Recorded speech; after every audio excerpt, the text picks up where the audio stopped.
Hello friends, अस्सलाम वालेकुम। खुमार की पिछली एपिसोड हमारे चैनल पर जाके देखें। एपिसोड नंबर 44 में फाइज अपने घर वालों को हरीम के घर से लेके चले जाता है। फाइज अपने बाप को कहता है, आप परेशान मत हो, आपका बेटा इस काबिल हो गया है कि आपको इस घर में खुशी से रख सके। हाँ, इस घर में दौलत की रेल पिल तो नहीं होगी, लेकिन इज्जत होगी, रिज़्क़ हलाल होगा और सुकून से ज़िंदगी गुजारेंगे। फाइज का बाप फाइज को समझाता है कि हरीम को तलाक मत दो, वो बहुत नेक बच्ची है। तो कहकशा बेगम वहाँ से बोलती है कि ये क्या कह रहे हैं आप? 4 दिन क्या उसने अपने घर में रख लिया तो कोई एहसान नहीं किया? इतने महीने हमारे घर में ऐशो आराम किया उसने हमने। और कहती है कि मेरे बेटे की ज़िंदगी ख़राब कर दी, हंसना बोलना छोड़ दिया इसने, और बैठ के हरीम के खिलाफ बहुत बकवास करती है।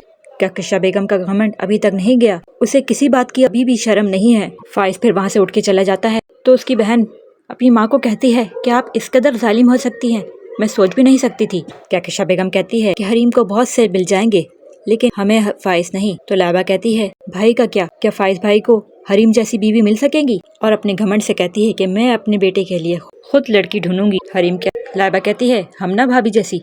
तो उसकी माँ उसका चेहरा देखकर वहाँ से चले जाती है। वहाँ नासिर ज्वेलरी की दुकान पर आता है और वो ब्रेसलेट बेच देता है जो उसको कहकशा बेगम ने दिया था, उसके बदले पैसे लेकर अपना इलाज करवाएगा। वहाँ हुस्ना बोलती है कि मैंने सोचा भी नहीं था तुम इस किस्म के इंसान निकलोगे, तुम इतने बेगैरत निकलोगे, मैं सोच भी नहीं सकती थी। और चाल चलती है कि मैं इतनी आसानी से तुम्हें माफ़ नहीं करूँगी, और कहती है कि तुम्हारे जैसे इंसान के साथ क्या सलूक करना चाहिए। वहाँ लाइबा हरीम को फ़ोन करती है और कहती है कि काश मैं अपने भाई के आंखों से पट्टी उतार सकती, और कहती है कि काश मैं आप दोनों के दरमियान में जो फासले हैं उसे मिटा सकती। तो हरीम कहती है कि नहीं लाइबा, सच्ची मोहब्बत तो तेज आंधी की तरह होती है, शोले भड़कने से पहले ही दम तोड़ देती है। और लाइबा कहती है कि वकास को आपने मेरा नंबर दिया था। तो हरीम कहती है कि मैं माफ़ी जानती, तुमसे बगैर पूछे उसे तुम्हारा नंबर दे दिया, वो माफ़ी मांगना चाहता है।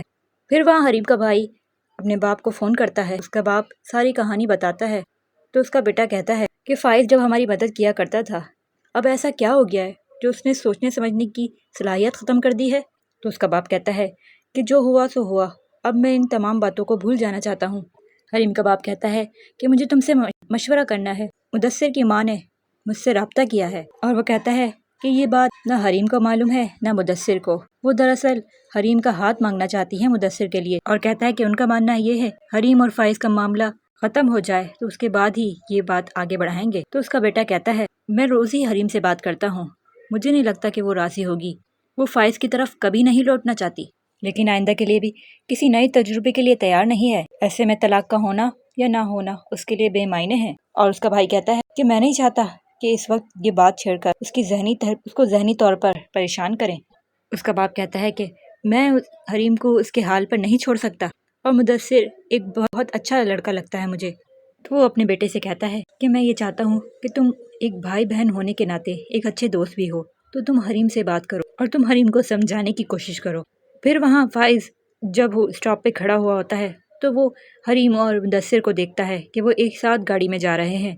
फिर वो उनको देखकर बहुत उदास हो जाता है और परेशान भी हो जाता है। हरीम को छोड़ने का फैसला उसको और मजबूत हो जाता है। वहाँ नासिर डॉक्टर को दिखाने आता है। डॉक्टर उससे कहता है, आपका जख्म बहुत ज़्यादा फैल चुका है, आप फौरी तौर पर ऑपरेशन के लिए एडमिट होना पड़ेगा, ट्यूमर पूरे पैर में फैल रहा है, आपका पैर काटना पड़ेगा। वो ये सुनकर बहुत हैरान और परेशान हो जाता है। फिर वहाँ नासिर की माँ उम्रा करके आ जाती है, हुस्ना भी वहाँ पे सुन रही होती है। उसको मोहल्ले वाले फूल और मिठाई खिलाते हैं और कहते हैं कि बच्ची की शादी भी हो गई और आपने खैर से उम्रा भी कर लिया। हुस्ना ये बातें सारी सोच रही होती है कि कैसे चालबाजियाँ करके इसने पैसे कमाए हैं और हम सब पे लगाए हैं। फिर वो नासिर की माँ को बताने की कोशिश करती है कि आपने कभी नहीं पूछा कि आपका बेटा कैसे कमा रहा है और कहाँ से लेकर आ रहा है इतने सारे पैसे? तो नासिर की माँ कहती है कि मैंने पूछने की बहुत कोशिश की, लेकिन वो मुझे नहीं बताता।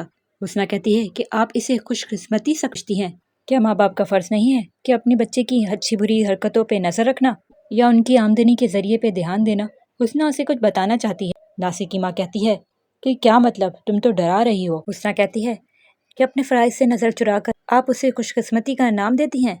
फिर वहाँ नासिर घर आ जाता है और बहुत परेशान होता है, अपनी माँ को रोकर बताता है, मुझे सुबह एडमिट किया जाएगा, मेरा ज़ख्म बहुत फैल चुका है, मेरी टांग काटनी पड़ेगी। हुस्ना और नासिर की माँ सुनकर बहुत परेशान हो जाते हैं।